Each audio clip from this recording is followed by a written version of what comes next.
In my world there is music and good vibes and laughter and lovers, adventure and friendship. We know who we are. Welcome to Be the Wellness Podcast, where we help you master your body, mind, and the experience of life through insightful conversation, interviews with experts and thought leaders, all with a side of marital banter and some good old-fashioned humor. Yes, we are your hosts, Adam and Vanessa Lambert, and we're committed to helping you live life fully expressed physically, mentally, and experientially. Sit back, grab a cup of coffee, and join the conversation.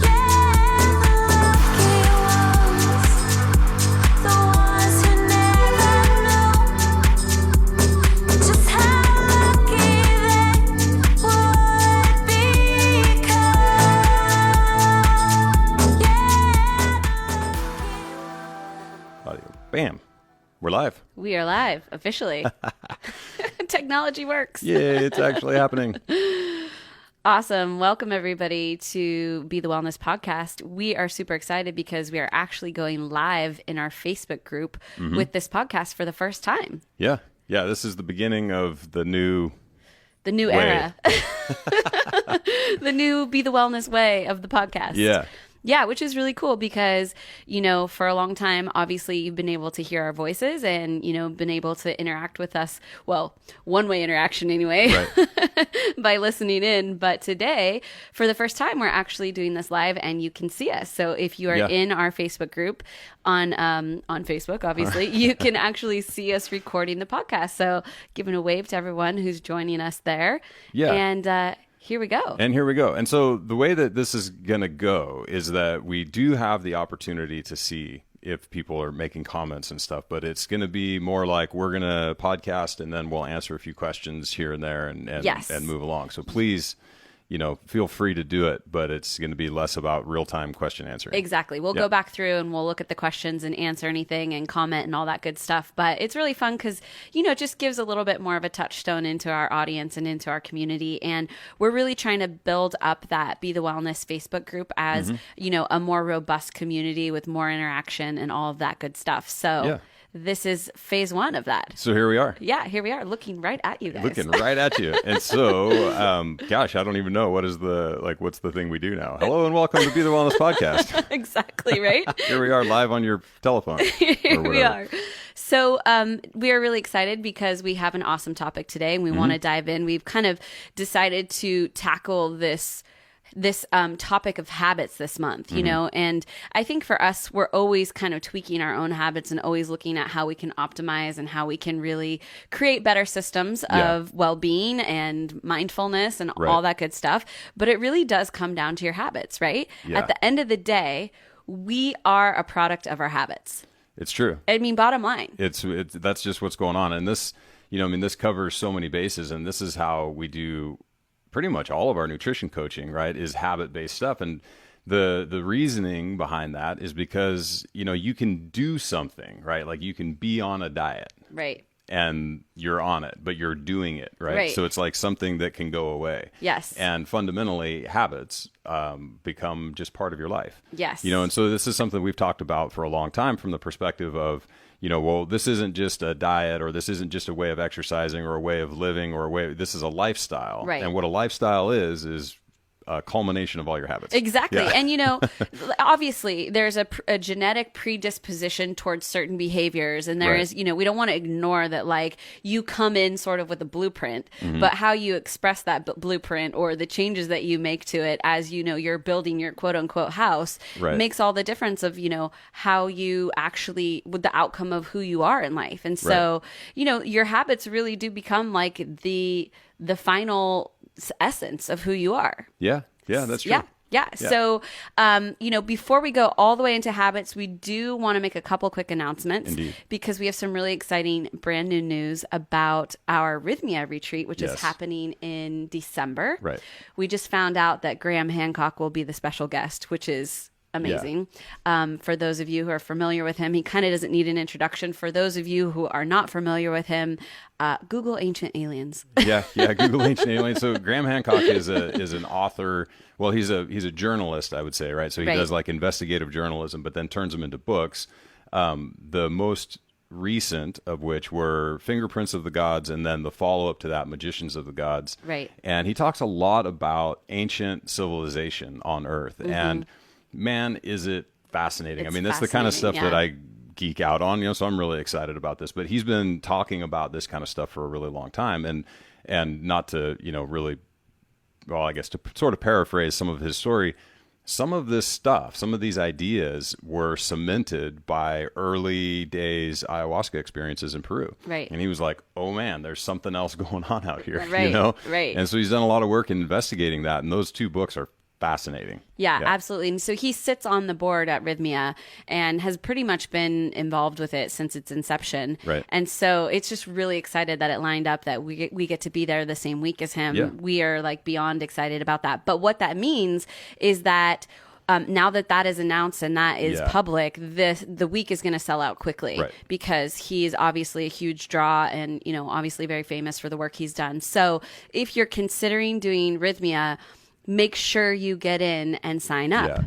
Furthermore, if you would like to do Authentic Self, let me look right to the camera. If you're wanting to do, you out there, if you're wanting to do the special Authentic Self program, which is our Life Mastery Spiritual Development program, you want to get in and sign up because that's going to kick off on June 24th. So all of this stuff is coming to a head and kind of coming to a turning point for your participation in Rhythmia. Now, obviously, Authentic Self is not required. If you're not interested in that piece of it, no problem. But if you are, the timeline for that is closing to sign up and get in that class and actually participate in that special dedicated Authentic Self class, which will be just for the people participating in plant medicine at Rhythmia. Yeah. Yeah. Yeah. So the time is now. The time is now. Yeah. And if you're interested in that part. Absolutely. And we have a special code. You can use Authentic 200 for $200 off that combination, your Rhythmia package and Authentic Self. Yeah. So go ahead and go over to the website, www.bethewellness.com/authentic.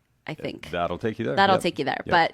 But otherwise, click the Experiences tab. That'll take you down to Rhythmia, or you can go under the Mind tab, and that will take you to Authentic Self. So pick your poison, but make sure you get in and get signed up for either of those, with or without with or without Authentic Self, because now that we know Graham Hancock is going to be there, the window on getting into that event is definitely closing. That's a fact. Yes. Yeah, and once I get a little more squared away here, I'll probably put a link in the comments. Yes, exactly. Absolutely. Since we have the technology to do that. Cool. So on the heels of talking about plant medicine, because this really does tie in to, the neural pathways and the way that our brains work and kind of the systems or the path of least resistance, if you will, in your brain. Habits really play into that. So it kind of all tees in well together today to talk about our habits, how they're formed, and how we can break them or how we can replace them. Replace them, yeah. Replace them, which is the key piece. word. Yes. So let's kick off with what a habit is or why we have habits. Yeah. Yes. Let's do that. Let's do it. Yep. So I think, and there's people have done so much work around this stuff, and I think a lot of self-help, is fundamentally driven around habit change. Right. And in the tech world, people talk about behavior change, right? So like Vimify, the app that we use for all of our programs, is technically a behavior change platform. I mean, that's the idea, is trying to get people to do things that they want to do, but have had a difficult time doing it, right? And so what it seems like ends up happening is that, your body, like the executive function of your brain, the thing that makes decisions in the moment, that does the hard thing in the moment, takes a lot of energy. Absolutely. It takes a tremendous amount of energy. So what the body likes to do is shift all of those things into the subconscious, so that they just happen automatically. Right. And so like riding a bike is an example of that. Driving home, people who commute have probably experienced some of this, where you just do it. You don't actively think about, okay, and then up here I need to get on this exit, and then I need to do this. You just do it, and next thing you know, you're home. Or even just the function of like pressing the gas and the brake, and all of that stuff is so automatic. Right. And so the body just tries to offload these sort of high energy demand executive function things into, written into the base code, so to speak. And so that's really what you're talking about doing. You're talking about incrementally making changes in your life so that they get fed into the base code, and it's no longer something that you worry about. It's just what you do. Right, exactly. And I think this is why, we made the correction of about, instead of breaking habits, replacing them is really important, because like Adam said, this is about kind of rewriting that code so that the new habits that you actually want are written into that base code and they become autonomic, so to speak. And so you don't have to use, your prefrontal cortex doesn't have to use that excess of energy to think about that decision each time. So it's a really beautiful thing, right? It's amazing, because by freeing up our brains with these, kind of monotonous details that we kind of do day in, day out, we leave that energy up for expression to other things, for, creativity or work or whatever new pathways we are trying to create or whatever projects we're working on. So it's a really beautiful thing. We it's not we're not against habits. Right. Yeah, no, habits. We just want the good ones, right? We just want the good ones. Exactly. Yeah.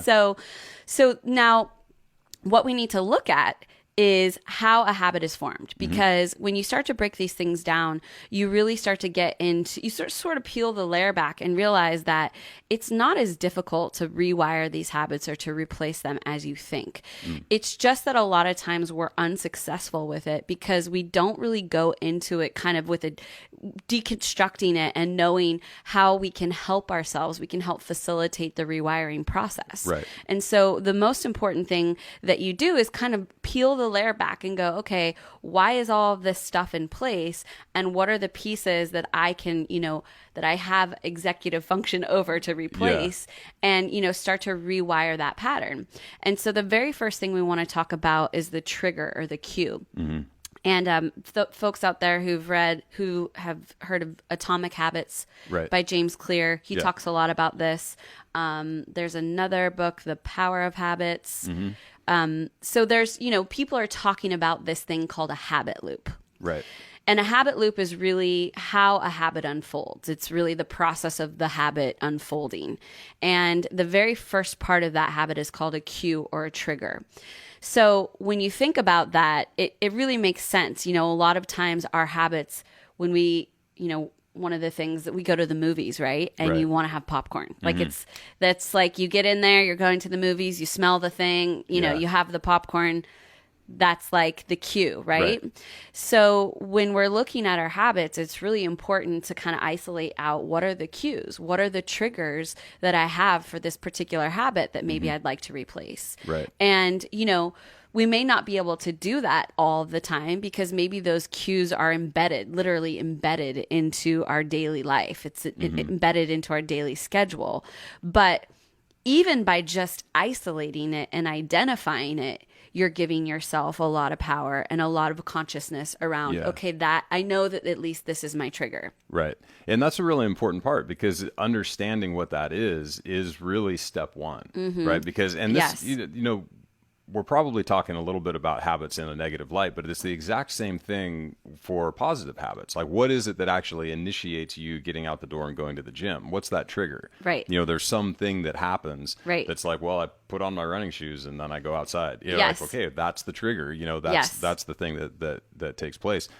And I think it's easy sometimes to look at aspects of our life sort of in retrospect. You can look back and say, okay, well, what was it that, man, how did I wind up with this like empty donut box and just like powder all over my face? You know what I mean? Like, what led me to this point? What was the thing? Right. And if you can start to kind of deconstruct that a little bit, you're like, oh, yes, I was really hungry because I skipped a meal and I was driving past Dunkin' Donuts and I was like, lizard brain was like calories, and you're like, there they are. And you went and you did it. And you're like, oh, okay. So I don't make great decisions when I'm hungry, And so like, these are the kind of, little tweaks, the little things you got to get your arms around. Yeah. And especially if every day I drive past Dunkin' Donuts and every day I have this battle because I'm always hungry. When I'm coming home from work, it's the long day. These are the little things that you can go, oh, okay. So if I know that that's a trigger for me, then I'm going to have another snack, a healthy snack that's in my car that's readily accessible, or I'm going to have a snack before I leave the office so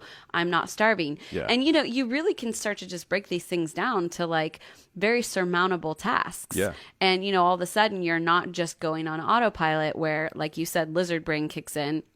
or that trigger Yeah. really hits you and affects your decision making. Yeah. So really the point of this is the first step in this process of rewiring a habit or replacing it is just identifying your cues and really just getting clear on that. And, maybe you can't not drive past Dunkin' Donuts. Maybe it's on your route and there's no Right. way around it, Right. but you can replace the trigger of, okay, when I'm hungry and I see Dunkin' Donuts, I don't have the willpower to, make a better decision. Yeah. So, it's all about just rewinding these cues. Now, I wrote about this on Instagram. I did a little 3-part series, and I also have a blog post coming out about habits. And fun fact about cues is when you're trying to replace a habit, a great time to start that is while on vacation or while you're on your days off, because when you're in your normal daily routine, you tend to have the same cues over and Right. over. Yeah, you're running a script. Right. Yeah. So a great time to start, changing those cues or replacing a habit is when your cues are already shook up. Yeah. Maybe you're in a different place, or maybe, you're not driving past Dunkin' Donuts, or Right. your schedule's a little bit different. So all of a sudden the brain is ready Yeah. to receive a different patterning because the Right. cues are already shaken up for Right. for the day. Yeah, Yeah. and that's a really good point, because there's the saying "we're creatures of habit" is really true. Yeah. In so much of our lives we get onto a routine, and while routines can be fantastic, if they're the routine of eating healthy and going to the gym and spending some time doing mindfulness and all that kind of stuff, that same just sort of automatic clock of there's a work break, so I walk to Starbucks and I get a cake pop Yep. and a frappuccino. Totally. That's just part of the script that's running, and so shaking up the snow globe, you're talking about, when you go on vacation or you do something that's just all completely out of your normal routine, is a great time to be able to isolate that stuff and be like, oh, that's weird. Normally by 3 p.m. I've had, 4 cups of coffee and a croissant or Right. whatever. And today I didn't. What's the difference? You're like, well, you woke up on a sandy beach somewhere. You know what I mean? Exactly. And it's a whole different ballgame. Yeah, absolutely. And we know this obviously from running retreats, and folks out there who've been with us, you come in and maybe you had been, eating things that you didn't want to eat, or you're trying to get your diet a little bit more squared away, and you come on Right. a retreat and you get back into a sequence, you get those cues and things, it's just that initial kind of jump start into a new way of doing things. And, people use our retreats all the time to kickstart or to Yeah. cue new habits. And it's really helpful. So whether you're coming on a retreat or vacation or just even your days off, plan your weekend so that you can start cueing yourself differently. And it makes a huge difference. Yeah, it really does. I Yeah. want to touch back in on something that you mentioned when we were giving all this free advertising to Dunkin' Donuts. is this idea of, because I think you said, and this is super common vernacular, which is why I kind of want to key in on it. But you said, you don't have the willpower to not stop. And this is one of those things, kind of like free will. You know what I Yeah. mean? There's an argument in neuroscience around, Right. do you have free will? Right. You do or do you not? And it's a similar thing when it comes to willpower. And I think that the semantics don't really matter that much, except that we know that at some point you can't make the hard decision, Right. or it's harder to make the hard decision, and that Right. is almost always an energy level situation in Yep. the prefrontal cortex. That executive function, that area of the brain that has to be firing to do the hard thing, requires a ton of energy. And So it is one of the most demanding energy zones of the brain. Yeah. it is, and in the world of our kind of nutrition sphere, where we talk about energy balance, not Right. energy balance like calories in, calories out, but you have balanced energy throughout the day. Right. This is one of the things that people really notice is oh, I don't have these cravings anymore. I don't have this kind of stuff going on. And a large part of that is because your brain has enough energy on board to continue Yeah. marching down the path that you set, right? Yep, absolutely. Yeah, no, that's a really good point. And I think, folks out there who've experienced that, it's one of the things, especially in the paleo world, it's one of the main things that people experience for the first time. Oh my gosh, my cravings go away. But really what you're talking about is that the energy balance is there so that, Yeah. you don't have, it doesn't feel like you have to constantly white knuckle it to make that Right. hard decision against the things that might have been habits for you. Yeah. And it really is incredible stuff. And, Yeah. one of the reasons that still to this day, the diet works really well for us. Yeah. Personally, yeah. Yeah, totally. It's just, Yeah. It makes everything easier. It makes everything easier. Yeah, absolutely. Yeah. And so one other thing while we're talking about this is another massive component of this, and again, it comes down to energy regulation, is sleep deprivation. Absolutely. And so if you find yourself in this position of, you've gone through step one and you've sort of rooted out what that trigger is, then layer back a little bit and be like, okay, well, what's the deal? Was I tired? Was I hungry? Those are kind of the two main things to look at as to why wasn't I able to do this? And unfortunately, where people often go with it is, oh, I just don't have the willpower. Right. I can't do enough. this. I'm not strong enough. And unfortunately, that can be a really pervasive sort of thought pattern for people. And there's like, well, I've really tried to do this, but I just can't. And it's like, man, it's so disempowering. If you just spend a little bit of time kind of understanding what the precursors to that were. Yes. It's like, no, it has nothing to do with you and your willpower. You were underfed or low on energy one way or the other. And it's really hard to do the hard thing when that's what's going on. Absolutely. Yeah. It's actually one of the things that I've found most interesting about the Aura Ring is that you can actually really start to correlate your readiness score with how easy or difficult it is to make those hard decisions. And it's been really interesting to follow. And, even just like a shift between 85 to 95, like how much of a difference, based on your sleep and your readiness it is to make those hard decisions. And it's pretty interesting. But, if you haven't slept in years or you haven't experienced what it feels like to have good energy balance in years, you would just be amazed what it's like. It's a whole new world to make these hard decisions. All of a sudden, they're just so much easier.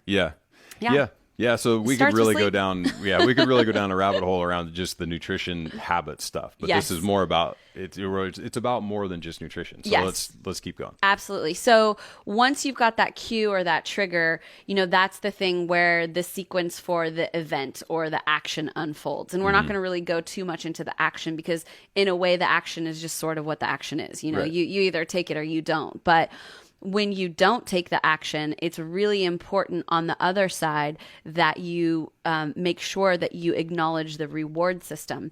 And this is probably one of the most important parts about redefining or rewiring a habit is that you're really cued into the reward system and making sure that when you do you make the hard decision, you do the thing that the new action that you're trying to replace, that you reward your brain with something, because our brain is highly susceptible to the reward pathway. So if we use that system, we can use that system to our benefit, which is amazing. So, the tricky part here is, not replacing one bad habit with another. So you're like, oh, I quit smoking, but now I eat cookies. Right. I mean, and obviously, this is something you see in AA all the time. Folks out there, if you've ever driven by an AA meeting, you see everybody outside smoking. Yeah. And it's, one of the things that I think a lot of times they're replacing one addiction with another, so to speak. Right. And so, you just want to be aware that whatever you're giving your system as a reward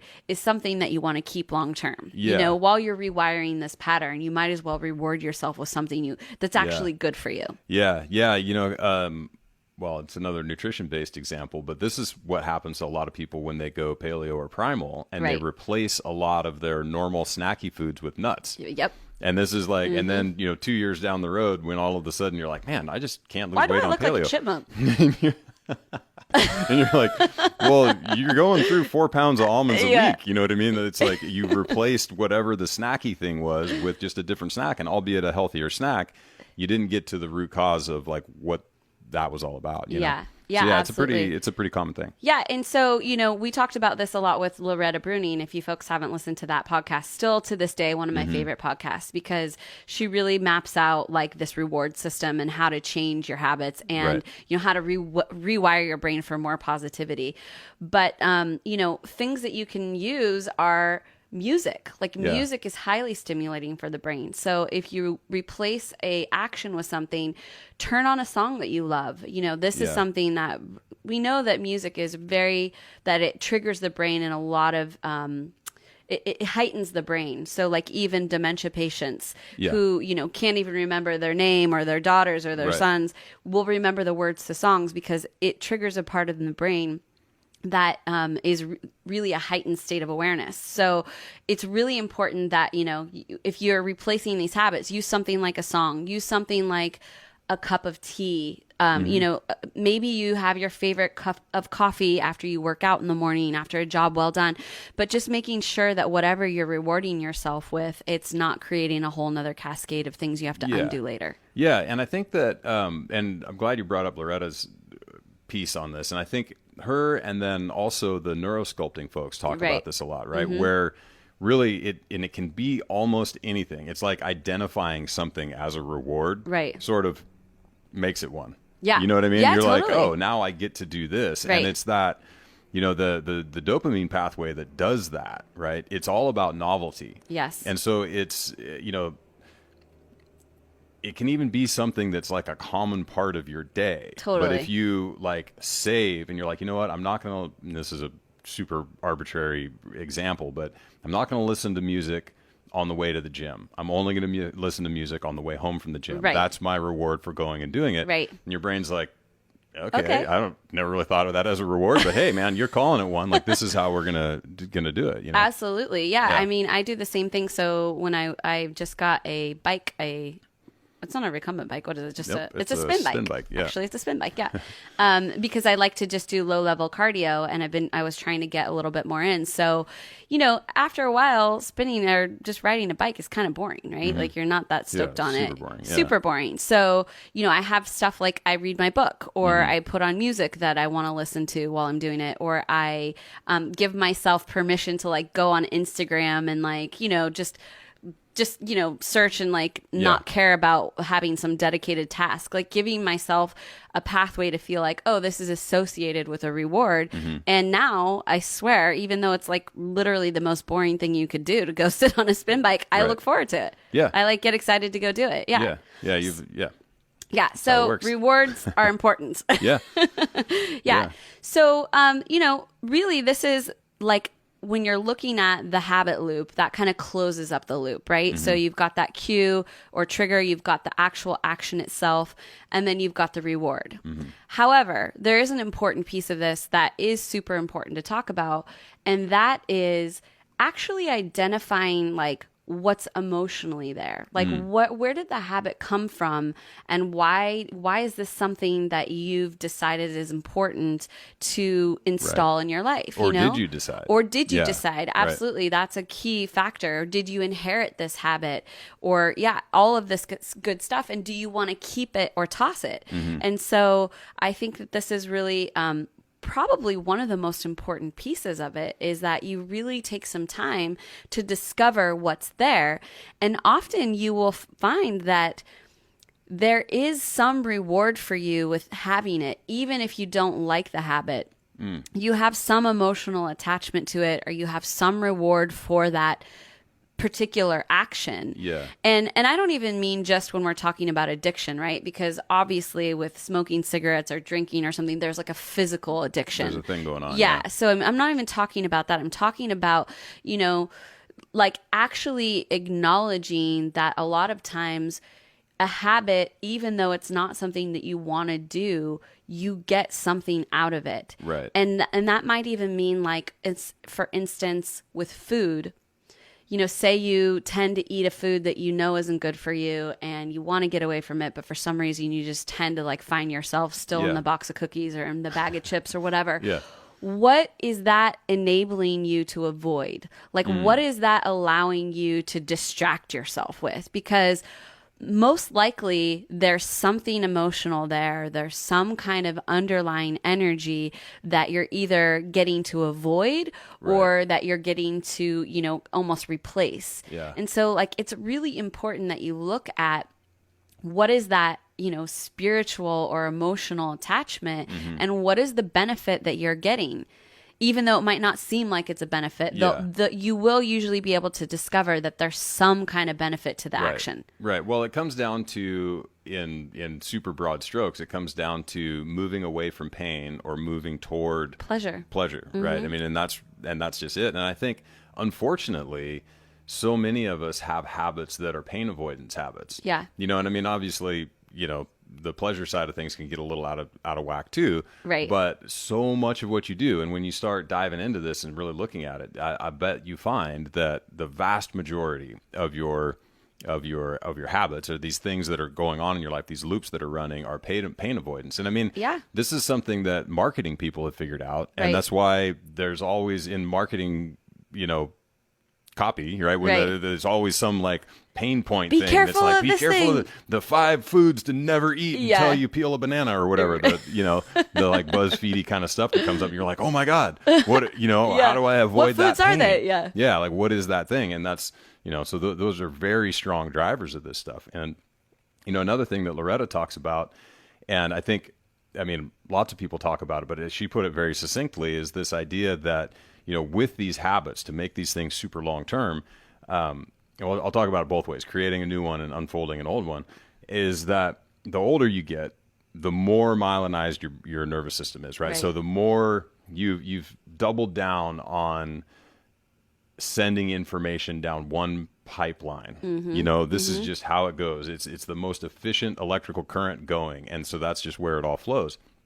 And so that can make it difficult to undo. Right. But then also when you're creating a new one, you really are having to swim upstream. And she uses this analogy of, a new habit is like cutting your path through the jungle. Yeah. And if you walk that path once a week, it's going to overgrow. Right. So you've got to walk that path with your machete every single day. And for some things, it's 3 times an hour. You're walking back and forth, cleaning that pathway until finally the jungle just gives way, and now you've got a path that can last a little while. Yeah. And I think it's such a good way to look at this because it takes so much time. And I think, and this is my speculation, that the earlier on that habit was created or given to you or inherited, and especially if it happens somewhere between 5 and 8 years old or somewhere around 16 years old, these times that we know that there's major myelinization going on, it's going to be tough. It's going to be tough to unwind that. Yeah, absolutely. And so just like we talked about practicing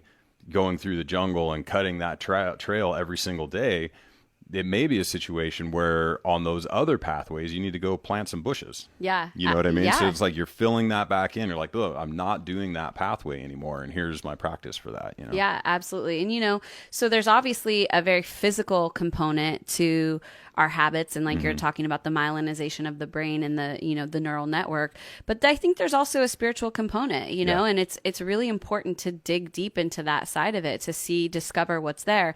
And we actually have a guided meditation on habits right now. If you want to, you can go to the Authentic Self page actually on our website, and you can download a free 10-minute meditation on habits. Yeah. And it really is more looking at the energy around the habit and sort of the, a little bit more of the spiritual side of how that habit gets attached to you. Right. And, again, we're attached to it. It's attached to us. Either way, there's definitely some attachment energy going on with these habits. And so that's another great tool. And I think, what we're really saying here in sort of summary is that like there's a way to dissect the process of a habit, and there's also an important it's important to look at it from all angles, and maybe some people are more cerebral and it's just about really putting the actions into place and that's all they need. Right. But for some people, and who you are, like that's just not enough. Yeah, totally. There's emotion attached to it. There's just something deeply seated in there that unless you get to that piece of it, it doesn't matter how many triggers you replace or, how many rewards you give yourself. You just haven't got to the like source energy of why that habit's there. Yeah. And I think, it's easy to sort of couch people into 2 camps, like the woo-woo sort of camp and the more pragmatic camp, and this is important for both, right? Sure. But it's like, where do you start? So it kind of and this is, I think, something that you and I represent pretty well. It's like I'm much more on the pragmatic side and you're way more woo-woo. Yeah. But the reality is we both get to the same place, but not only with our preferred method. You know what I mean? So for me, I've got an operations manual and I follow it, but there's no meaning behind it. Right. You know what I mean? So it's like I need a little bit of that woo-woo spiritual filter to come in and provide some meaning for what it is that I'm doing, Yeah. And the same happens on the other side of this sort of woo-woo-ness where it's all airy-fairy and you need some structure. It's like you understand that piece of it, but you need some level of structure to bring it into creating an actual new way of being, Right, absolutely. And to be fair, I mean, a lot of this woo-woo stuff, is actually pragmatic as well. You know, at the end of the day, you're spending, especially like think about a meditation, you're spending 10 minutes, you know, getting yourself quiet, putting on binaural sound waves, like actually doing something to change the patterning of your brain around this particular subject matter, you know? So it's like at the end of the day, these things are kind of intertwined. It's not really like, you know, things sit in separate camps. And a lot of times it's a little bit of both, you know? And it's one of the reasons that like we love plant medicine is that, you know, from an outside looking in, you would think, oh, well, this is super hippie and super woo-woo. Right. But it's actually like it has a very distinguished and like palpable sense of changing the mechanics of the way that your brain works. Right. Like it's not just woo-woo. Like, you know, just because, you have a shaman and maybe they're chanting or whatever, but these things are very like, it's like you said, it doesn't necessarily always sit in one opposite camp. Right. Well, it almost never does. Yeah. And that's kind of my point. So like with the guided meditations is a perfect example. So you have, you know, you could think about this, right, and meditate on it. And if you've really got a talent for meditation with that and the ability to go in and kind of, you know, do the self-assessment and meditate on it, that's great. But here it is in a guided meditation with binaural beats that creates the structure. So now it's guided. There's somebody walking you through it, and it's a thing that you can do, right? And the same goes with the plant medicine, right? There's a chemical thing that's happening in your brain. Yeah. And then there's the shaman and the ceremony and the intention and all of the stuff that goes into it to provide the structure. Right. You know, so it's I think it's always both, you know. Yeah. So and it's something that in my overall journey, especially with meditation, that has really been kind of the aha piece for me is really understanding that it's like, take all of the things that you're really good at and overlay that on top of what you're trying to learn, and pretty soon you'll realize that it was there all along. You know, it's just, you just couldn't see it. Totally. You know, and I think you'd see the same exact thing with somebody who's feels their way through things. You know, that if they would just allow a little bit of structure and order into that they could probably be more successful in that. Yeah. Right? You know what I mean? They could 10x their results, you know, but only if you buy now. Well, no, exactly. And it's true because, you know, this is actually why authentic self is the way that it is. Right. The first 2 modules are all about self-assessment and kind of like creating that awareness and harnessing a toolkit to deal with what comes up for us. But then the third piece of it is literally getting organized and having a very like a serious structure around how to take action into these things. And I think, it just, you can have one without the other, but you'll probably be much more successful to intertwine. Yeah. And certainly don't shun one, Yes. you know, over the other. And I think that's, Yeah. I don't know. That's what I tend to do. Yeah. I'm like, I don't need that. But it's funny because I actually feel like you think you do, but you're actually super open-minded. Yeah, I am. Yeah, Like, I'm definitely open-minded with the first thing. Like this is a habit, and actually, just after hanging out with my dad for the weekend, I know exactly where this habit came from. Step 1 is let me poke holes in that, and come up with like familiar. the structure. You know what I mean? Like no. It has nothing to do with that. You're not communicating with the universe. What's happening here is this and this and this, and then you're like, well, what's the difference? You know what I mean? Right. Yeah. So anyway. Yeah, absolutely. Yeah, I'm familiar. Yeah. Fun visit with your dad. Yeah. Yeah. All right, guys. So that is our presentation. Yeah, we can do PowerPoints. Yeah, we can do all of it. We can do that. Ooh. But yeah, no, this is really fun, and you know, we like having the opportunity to dig deeper into the subject matter for a month, and so we kind of decided this month that we would really look at habits, and you know, for ourselves and for our clients, because we know, again, if you're trying to make changes, it's good to just make one change at a time, right? Yeah. And so looking at habits maybe for an entire month, or looking at just how they were formed, or, you know, if we want to keep or toss them, is a really great way to just move forward incrementally in the process of, you know, optimizing. Yeah. That's the idea. Yeah. The process of optimization. Yes. It's a lifelong endeavor. Yeah, absolutely. Or hopefully. You know. All right. So, well, yeah.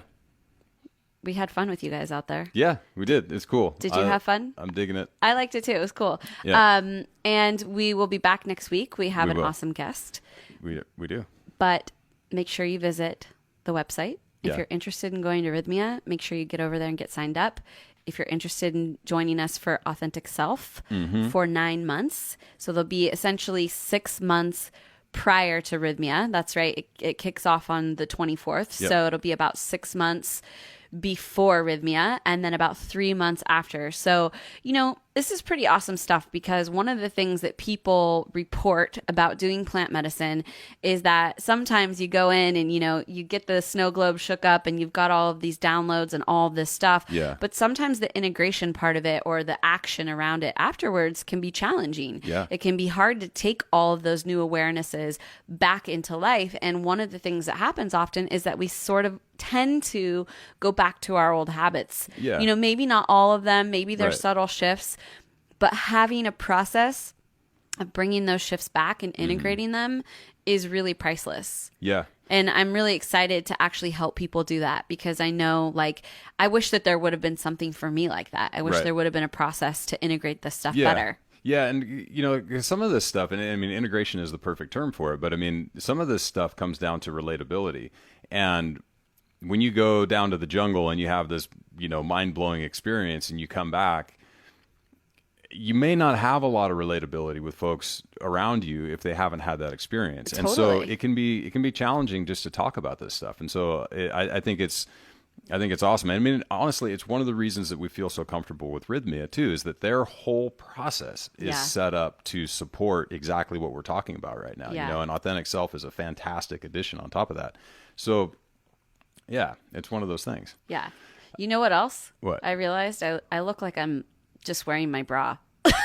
Well, you are. This is the thing about just, video from the top up. Like how many newscasters do you think are actually wearing pants? Well, the funny thing is, actually, I was thinking about how funny it is. I'm like, oh, I have to wear clothes now when we do the podcast. I can't just sit around in my bra and underwear. And I'm like, actually, if you look at the screen, it looks kind of like I'm just wearing my bra. Yeah, it is really a shirt. I swear. Right. You really only need to be done from the top up. And everything else is like your own self-conscious. Yeah. Exactly. So these podcasts will be going up on iTunes and all of the places we normally listen to podcasts. Yes. On the normal release schedule. Yeah. Like tomorrow for this one. And then the videos will live here, and yeah. So if you want to see them live, you want to interact and ask questions and, get some comments back after the podcast is broadcast, make sure you go to Facebook and join our Facebook group. Thank you for anyone out there watching right now. Yeah. This is super fun. And, it's funny. You could feel the energy of people watching. Yeah. It's kind of, it's interesting. Yeah, it is. Yeah. And it's funny because this is reminiscent of when we first started doing the audio podcast. We're a little uncomfortable. Yeah. You're not really sure where to look, and all of this kind of stuff. So, but we'll get through the awkward phase. Yeah, and so I'm going to put comments. I'm going to put links to the various spots on our website, so you can just check those out in the comments right there. Yep. And don't forget to go download your habits meditation. Yeah. It's free. There's nothing. Yeah. We won't stalk you after you get it. I mean, we might email you once in a while, but it's free to do it, and it's just another tool that you can have in your tool belt. Yep, all the tools in the toolbox. Yeah, awesome. Well, thanks for being with us, you guys. We love you, and we hope that this podcast has been helpful in, just distinguishing maybe some of the phases of your habit and how you might be able to break it apart and replace it. Yeah. And, let us know. Let us know what you're working on. This is, again, we're trying to, create a little bit more interaction in the Facebook community. Obviously, we have interaction in our coaching programs, but what we don't really have is a place for us to just interact as a community as much. And so that's what we really want to create in this Facebook group, is just a place for the community as a whole, whether you're in a challenge at that particular time or not, where we can just be working together. Yeah. Yeah. That's what's up. So we'll see you next week. We love you. Bye. Bye.